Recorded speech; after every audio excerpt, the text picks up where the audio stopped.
Welcome to the second video in a series about developing a mini web framework. This video will be about getting the basics right. First of all, a brief recap on HTML, and it will include things like the HTTP protocol and so on. We'll have a little look at page naming conventions, what happens when we're requesting a web page. We'll have a look at server and client-side scripting and stateless design, and we'll finish up with a focus on designing for the web. And there's one or two key issues throughout these things actually that I really want to focus on to make us stop and think, yes, we know this, but... So let's begin our whistle-stop tour of web design basics by looking at the protocols that underpin web exchanges.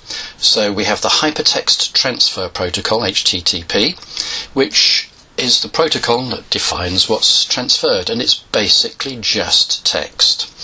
So when someone suggests to me that a little chip like this one, the ESP8266, which is a sort of Arduino with Wi-Fi added, that when someone suggests that that can run a website, I get extremely surprised, but then I shouldn't be, because I should realise that what is transferred on a web exchange is just text. So I have one of these chips on our caravan measuring our leisure battery. So it uses the Arduino side of the chip to measure the current going in or out of the battery, and also to measure the voltage across the terminals. And then it also listens on Ethernet port 80, the web port, and when someone makes an HTTP request, which is just a text string for a particular page, the ESP8266 decodes that and decides which page they're asking for, and then returns a text string which includes within it the data to display a little graph showing the voltage and the current on the battery for the last 30 seconds, or the last hour, or the last day. Job done. So it's just handling text strings, and even a little chip like this £3 chip, the ESP8266, can do that.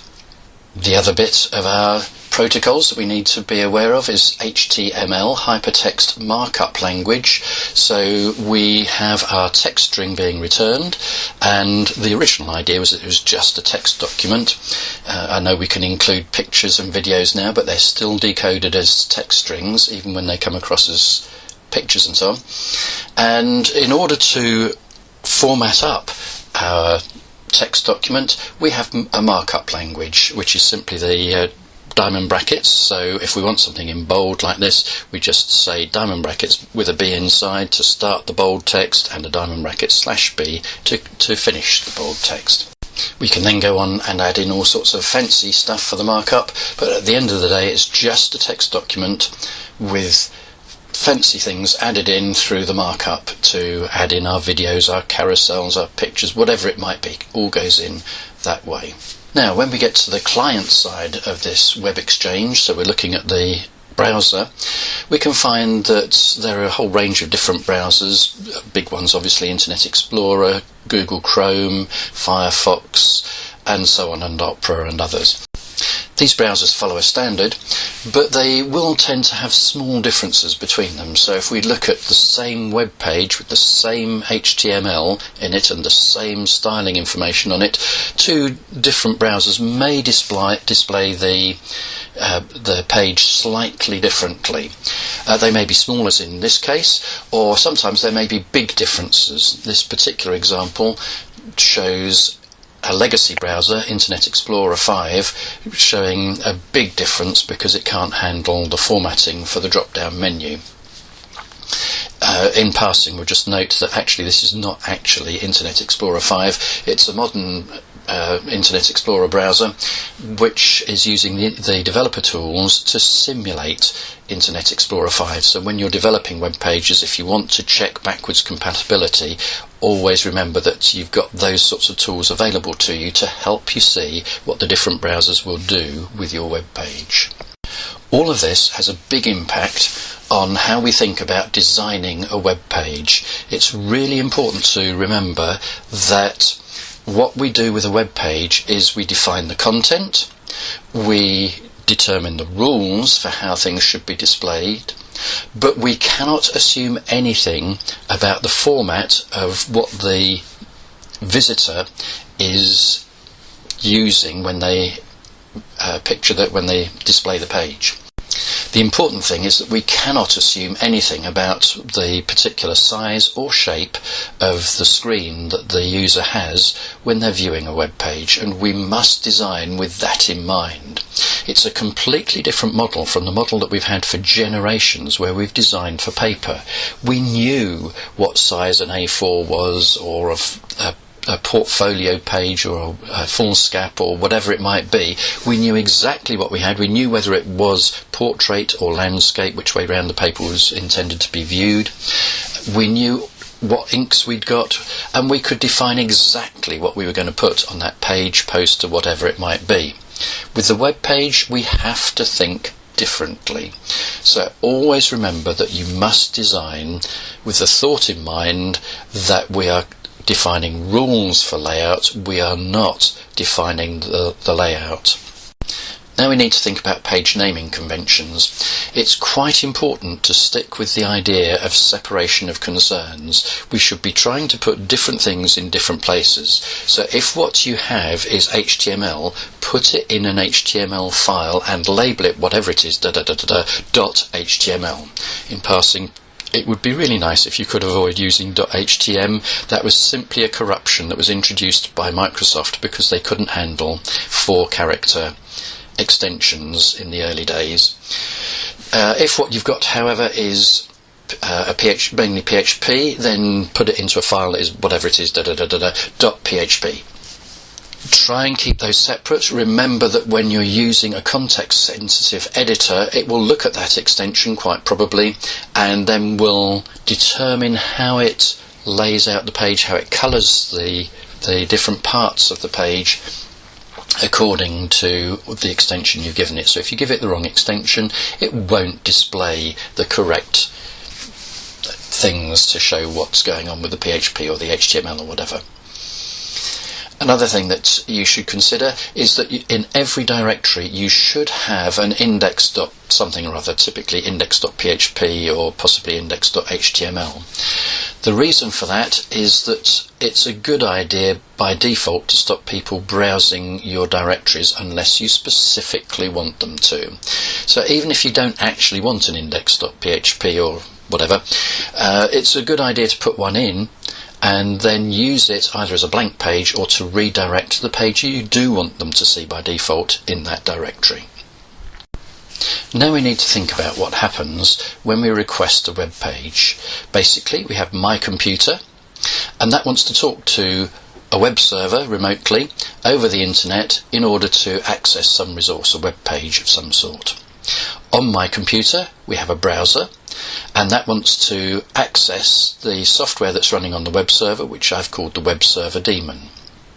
We begin in the browser by clicking a hyperlink within our page, and that makes a request over the internet which goes to the web server. The web server then deciphers the request, works out which resource is required, and maybe goes to a stored page on its hard disk or whatever, and pulls that back ready to stream back over to my computer as a text stream, as we were thinking before. That then gets to my browser, and that is then displayed within my browser as the requested resource, the requested web page. That's the standard request. But of course, what normally happens with almost any web page nowadays is that you make the first request. Say you're requiring index.php. You make the request over the network, the web server pulls out index.php, feeds it back as a text stream of HTML back to the browser, which is rendered. The first thing that the browser does is it goes to render the page and says, I can't render this because you've tied it to a CSS file which I haven't got. So it now needs to make another request over the web for the CSS file, which goes to the web server, it pulls out the CSS file and streams it back as a stream of text under the HTTP protocol back to the browser, and now the browser can start to render that page according to the rules. Now of course you've got other things as well, because you'll have images in there maybe, and maybe some other things. So these also have to go over as requests to the web server, saying now please give me the image, now please give me whatever. And so there'll be multiple requests going on. The first request for the original web page has to happen first before it can know what else it needs. Once it's got the original web page, it can then request, say, the CSS file and several images all at the same time, so that these can be parallel requests going on, and they can be returned as they are ready. And so the browser can start to lay out the web page as soon as it's got the CSS file, and then start slotting in the images as you go. It is well worthwhile looking at the developer tools on a browser like Google Chrome or Firefox or whatever, and pulling up the network tab and having a look at exactly what's happening and how long it's taking for the different resources to come in, because that is how you can monitor how quickly your web page loads and how quickly it displays. Thinking about the order in which things come in also matters. You will note that you've been to pages in the past, I'm sure, where you've got really frustrated because the page starts to load and there's a few blanks which you don't care about because you want to read the text, and you start to read the text and the text keeps jumping up and down as different things load. Adverts are the worst culprits in that scenario. We also need to think about the clever scripting that can go on, so we don't just have the HTML coming into the browser to display things. We've got computer programming languages going on as well, scripting languages as we would call them. These come into two basic camps. You can either run a script on the web server. PHP is a server-based scripting language, or you can run it in the browser in my client computer, which would be a client-side scripting, of which JavaScript is an example of that. The two do completely different jobs, and it's worth remembering why you'd use one or the other. On the client side, JavaScript is really good for things like form filling, because what you don't want is to have the user filling in a form and then they click the button and it goes over to the web server and says, you haven't finished filling in the form, I've got to have some more information before I can respond. So it has to send a request back over the internet to say, can't do this, please fill in this form properly. And you could have several toing and froings over the internet, which is slow by comparison with other things, before you can fill out the page. However, if you use JavaScript to check the form first, then you can say, before I send this off over the internet and have this long delay as it goes across the ether, please check this form properly and do this and this and this, and then you can make sure you've got all the information you need. Then you send it over the internet, then your PHP can run and construct the page as requested and come back. You can use JavaScript to send information across to require database information, say, from the far end, the server end of the exchange. This is not typically a good idea. If you want to access a database, you really want to use PHP. The big advantage of server-side scripting is it's not visible to the client. So where you've got things like passwords and usernames and things that you need for the database that you don't want to make public, keep it on the web server on PHP, and then you'll be much more secure. You can have different code running on the web server and yet still have exactly the same page presentation. There's an example here of an old version of my home page where it's coded up in XHTML because the example is a little old now, but the code that's producing the XHTML is PHP in both cases, but in the first case it's produced by procedural PHP, and in the second case, this example is showing the page produced by object PHP. If you look at the pictures of the web page, you'll see that they look identical. If you look at the HTML stream coming into the client, that is also identical, perhaps not surprisingly.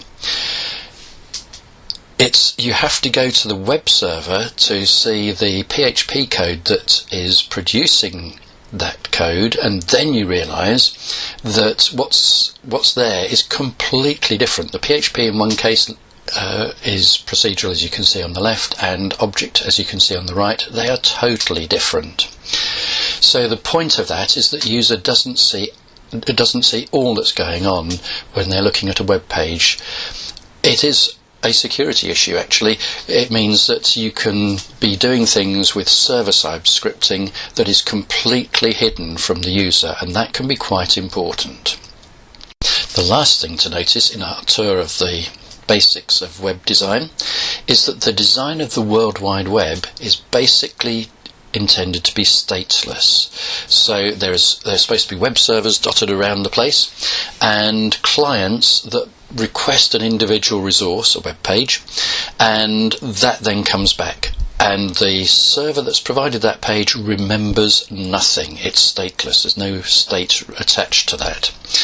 That is problematic when you want to do modern stuff with maybe online purchasing, for example. You have to have stuff where you remember from one transaction to the next what's going on until you complete the transaction. So there have to be ways around that. We'll come to that at another point. But for now, it's important to remember that the underlying design is stateless, and that will have implications later. That's all we want to cover for this tour of the basics. Now we're online to start thinking about the next stage of how we design pages in HTML and CSS and so on.